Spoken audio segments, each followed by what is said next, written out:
Welcome to MSL Stories. Friends, if you don't mind, please subscribe to my channel. I have a dream of 1,000 subscribers. Thank you. Let's start the story. It was a Friday evening when I watched Cassandra slip into her emerald silk blouse, the one she never wore around me. I stood by the kitchen doorway, an unopened bottle of sparkling water in my hand, observing how she adjusted that delicate fabric against her shoulders and checked her reflection on the microwave's metal panel. She pretended I wasn't there. We had been married for over a decade, shared a 9-year-old daughter named Lily, and occupied a tall brick home in a quiet Massachusetts suburb.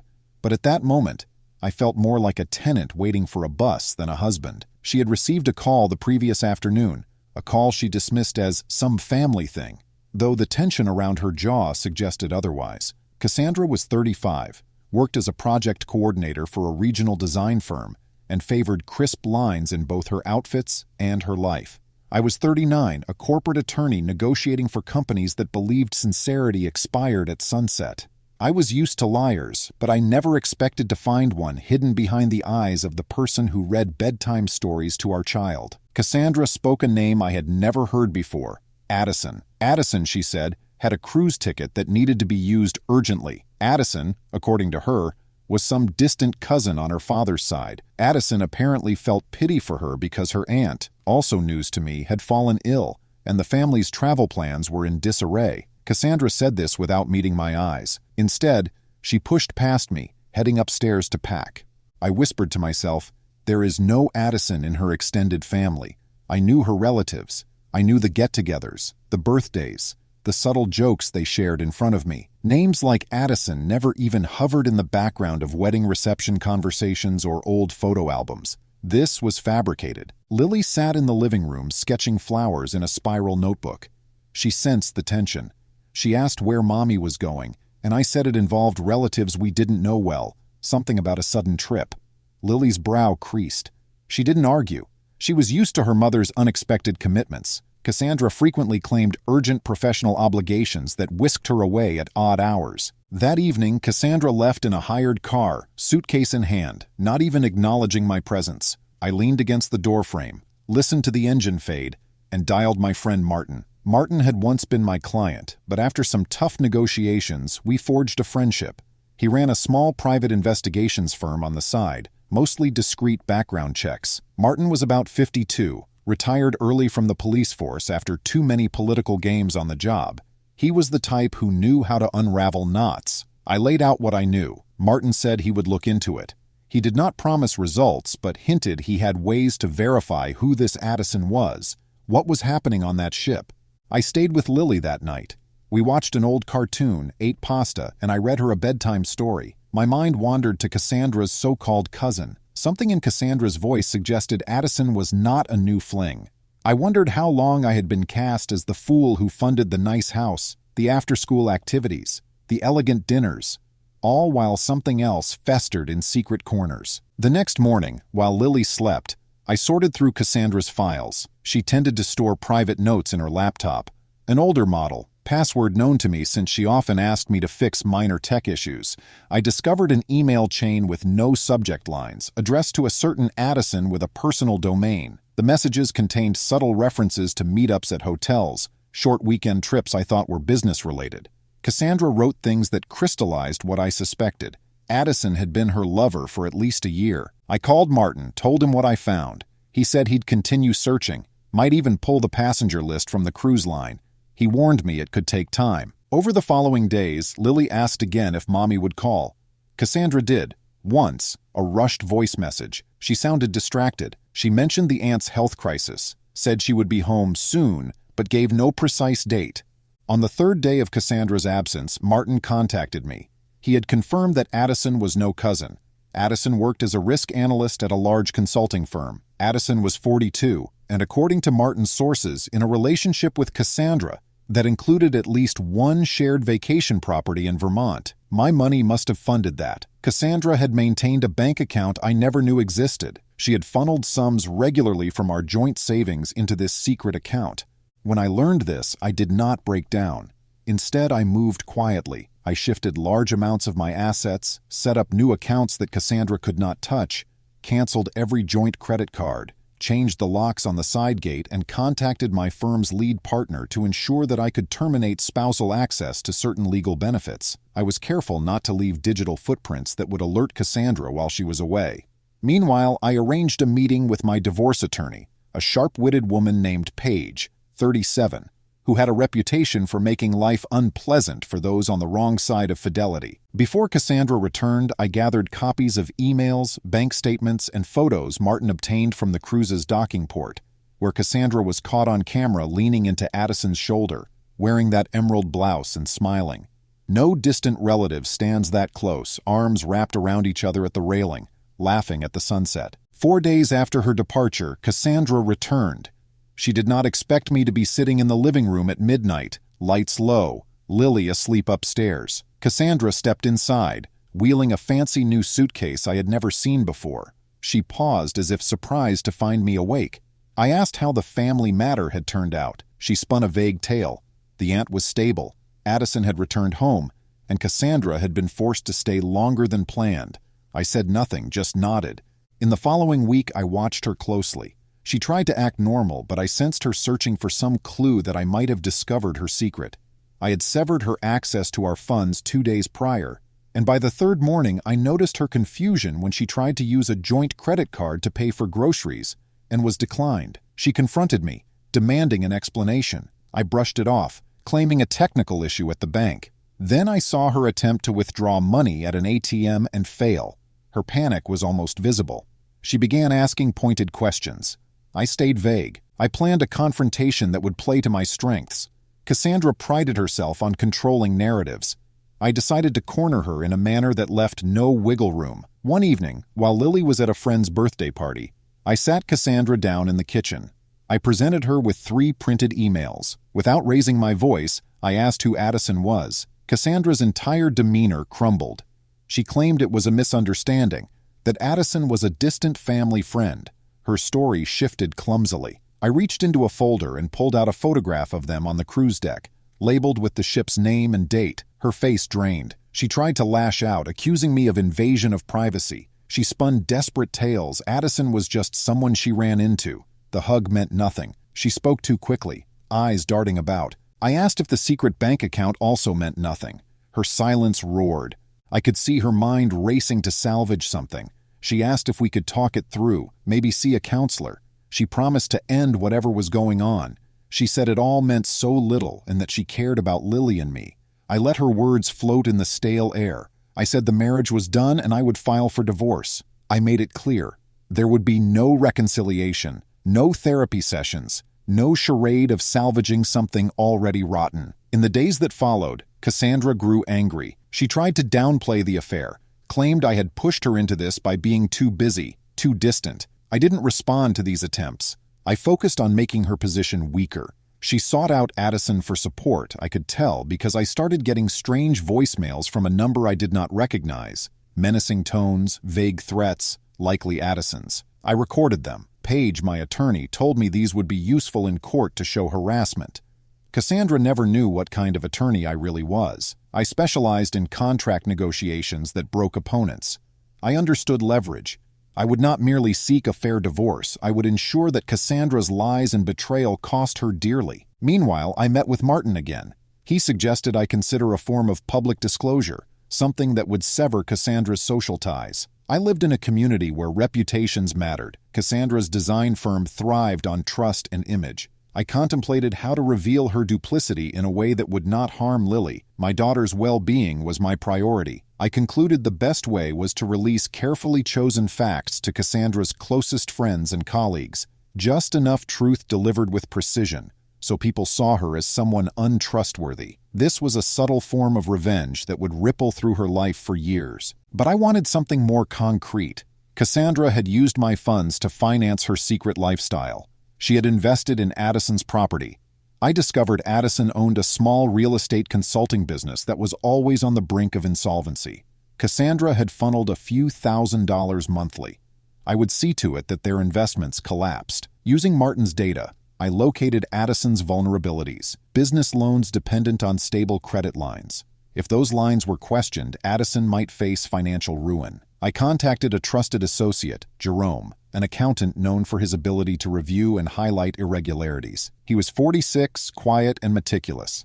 I asked him to take an objective look at Addison's finances and send an anonymous tip to the lending institutions, raising valid concerns. Banks act swiftly on such tips. After that, I pulled strings through old legal colleagues to have Addison's name flagged for a detailed audit by state tax authorities. The tax collectors showed no mercy once a red flag appeared. Addison would soon experience endless requests for documents, painful inquiries that would drain his resources. As for Cassandra, I requested full custody of Lily, citing her dishonesty and the financial instability that would soon plague her. Paige assured me that I stood a strong chance. Cassandra had made no effort to hide her affair once exposed. I could portray her actions as a direct threat to Lily's emotional well-being. After all, Cassandra involved Lily's financial future in secret deals and betrayals. Paige said the judge might see through Cassandra's defense attempts. Cassandra's office environment began to shift. I knew a senior partner at her firm, Eliza, a 41-year-old who valued ethics and trust. I dropped an anonymous note detailing Cassandra's hidden financial dealings and questionable use of her paid time off. The note included precise dates Cassandra claimed sick leave while actually in Vermont with Addison. In an industry reliant on integrity, such revelations put Cassandra's career at risk. In the meantime, Lily remained my central concern. I took her to the park, introduced her to a new after-school activity, ceramics, something calming and creative. She asked about Mommy. I said we were going through serious issues. Lily seemed to understand more than a child her age normally would. She grew quieter, but never seemed lost. I consulted a child psychologist privately. The psychologist advised me to maintain stability, honesty, and show Lily that I was there for her. So I told Lily that Mommy and I would no longer live together. I did not paint Cassandra as a villain to Lily. There was no need. Children sense truths without raw words. Lily nodded, hugged me, and asked if we would still read stories. I said yes, always. Cassandra attempted to negotiate with me in the following weeks. She begged for access to some funds. She claimed she would lose her job, her reputation, that she could not understand why I was so ruthless. In her view, I should have at least given her a chance to explain. I reminded her that she had every chance in the world to be honest before she boarded that ship. She tried switching tactics. If I didn't help her, maybe Addison would sue me for harassment. I laughed at the idea. Addison, drowning in audits and financial scrutiny, would be too busy trying to keep his own life afloat. When Addison tried to contact me directly through an anonymous email, I forwarded the threat to my attorney. Paige requested a restraining order. This forced Addison to appear in court for a preliminary hearing. He arrived disheveled, likely overwhelmed by the financial chaos unfolding in his life. I watched him from the gallery. He seemed uneasy, eyes darting around, as if searching for Cassandra. He found no comfort. I arranged it so that Cassandra had not been notified of the hearing date. Addison stood alone, forced to comply. The court granted me a protective order. Addison was forbidden from contacting me or Lily. Violation would bring immediate legal consequences. I knew Cassandra felt cornered. At home, she paced, her eyes red from lack of sleep. She kept receiving calls from her workplace asking for explanations. Rumors spread. One colleague had confronted her about inconsistencies in her stories. Cassandra tried to control the damage, but without my financial support and with Addison's money problems escalating, her credibility eroded. Eventually, Cassandra was suspended pending an internal review. She stormed into my study shouting that I had ruined her life.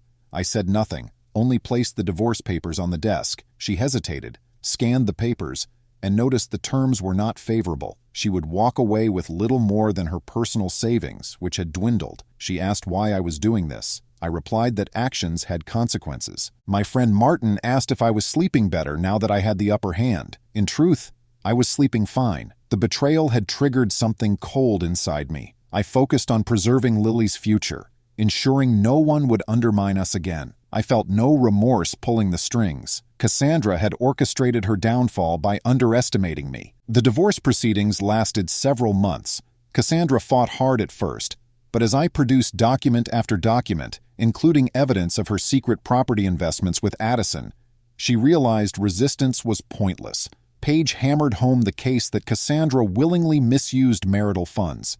This would limit her claims to alimony. On top of that, I had established a pattern of Cassandra lying about her whereabouts and finances. Lily's custody hearing tilted in my favor. Cassandra's parents, who were in their early 60s, lived a few towns away.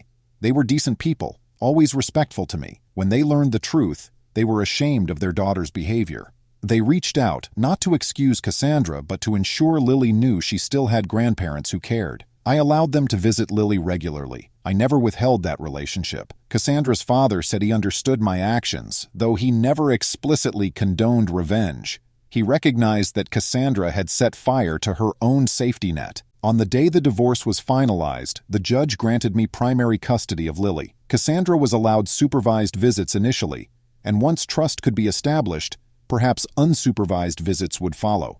As for finances, Cassandra walked away owing me a sum that reflected her misuse of funds. She would have to repay it over time. Paige ensured that Cassandra's share of any property we jointly owned was minimal. The judge agreed, given the documented deceit. After the divorce, I didn't stop there. Before I closed the chapter, I made one final move. Cassandra and Addison's precious Vermont property, which they held under a small LLC, was on the brink of defaulting on a loan. I purchased that loan quietly through a distant associate who never used my name. Once I controlled the debt, I raised the interest rate under the provisions of the loan agreement. The LLC lacked the funds to cover the new terms. Addison and Cassandra had to either inject more money, impossible for them now, or lose the property. In the end, they lost it. I had it sold off at a decent price, then funneled the proceeds into Lily's college fund. Cassandra found out much later. By then, Addison had vanished from her life, likely fleeing creditors and tax investigators. Lily adjusted to life with just the two of us. I told her that people sometimes made choices that break families apart, and we must adapt. She seemed to accept this. I found a new routine. Early mornings preparing breakfast, dropping Lily at school, working at the law firm during the day, and picking her up afterward. On weekends, we explored museums or baked cookies. Lily became calmer, more at ease now that household tension was gone. Cassandra tried to rebuild her life. She found a smaller job at a local store, far below her previous career level. Without the firm's backing, her professional connections evaporated. The community whispered about the scandal, and Cassandra found fewer friends returning her calls.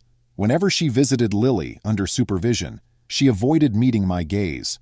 Her posture signaled regret, but we never exchanged words. Lily was polite to her mother, but kept some distance, as if sensing the unraveling that had happened without needing any explicit explanation. Over time, Addison's name became a ghost story. He had fled the state, left Cassandra to handle fallout alone. I heard rumors he was facing lawsuits from multiple creditors. The quiet satisfaction of that knowledge was enough.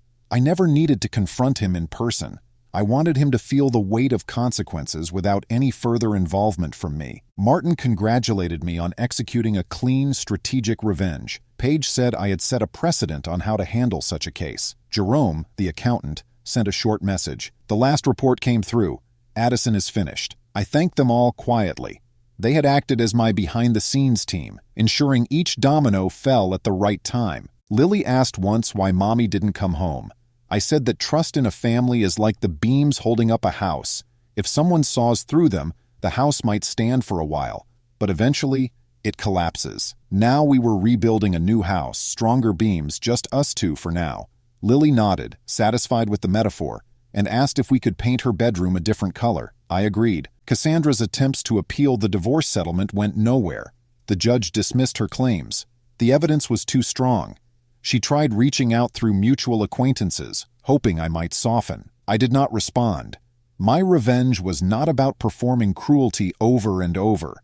It was about ensuring she faced the consequences of her choices. Having achieved that, I saw no need to engage further. In our suburb, people loved to gossip. They spoke of Cassandra's fall. They knew I had played a role, though they never got the full details. Rumors painted me as a cold mastermind, but I didn't care. My daughter's future was secure, my finances sheltered from deceit. I had emerged not unscathed, but stronger, more aware. I arranged a small celebration with Martin and Paige, a quiet dinner at a restaurant far from town, a place with no familiar faces. Martin toasted to integrity. Paige made a remark about the importance of careful documentation. I thanked them both, reminded myself that I could trust certain people. This was the closest thing to closure I sought. In the following years, Cassandra remained a distant figure. She tried to improve her image by volunteering at local events, but suspicion followed her. Lily grew older, more independent. We discussed honesty and loyalty in small ways, ensuring she understood that trust was precious. She excelled in school, found a passion for painting, and gradually formed her own identity separate from this family crisis. I did not spare Addison another thought beyond what I heard from Martin's occasional updates. He had dissolved his LLCs under pressure and moved to another state, attempting to start anew. Without Cassandra's financial support, he struggled. His name occasionally appeared in obscure legal filings. They never concerned me. He was a lesson learned, not a lingering threat. As for me, I refined my approach to life. I dedicated more time to Lily, scaled back on overtime at the firm, and set clearer boundaries in personal relationships. I invested in properties under my name alone, secured Lily's education fund, and ensured no hidden cracks existed in my household. I had achieved what I set out to do. Cassandra and Addison had their illusions shattered. They lived with the outcome of their deceit. My path forward was focused on building something stable for myself and Lily, without regret, without nostalgia for what once was. There was nothing more to say to Cassandra. She did not deserve any further explanation or interaction. Actions speak clearly enough. Eventually, our lives settled into a new normal. The crisis became a memory. Lily grew into a thoughtful teenager, rarely mentioning what happened. I suspected she remembered enough to learn from it without letting it define her. And that was enough for me. I had my daughter, my career, my dignity intact. Cassandra had her conscience, and whatever hollow attempts to rebuild her life she managed. Addison had his dead-end path. No endless apologies, no attempts at reconciliation. Just a firm conclusion, a quiet victory, a lasting reminder that betrayal does not go unanswered. I moved on, carrying no burden except the memory of having stood my ground and protected what mattered. Thank you, friends.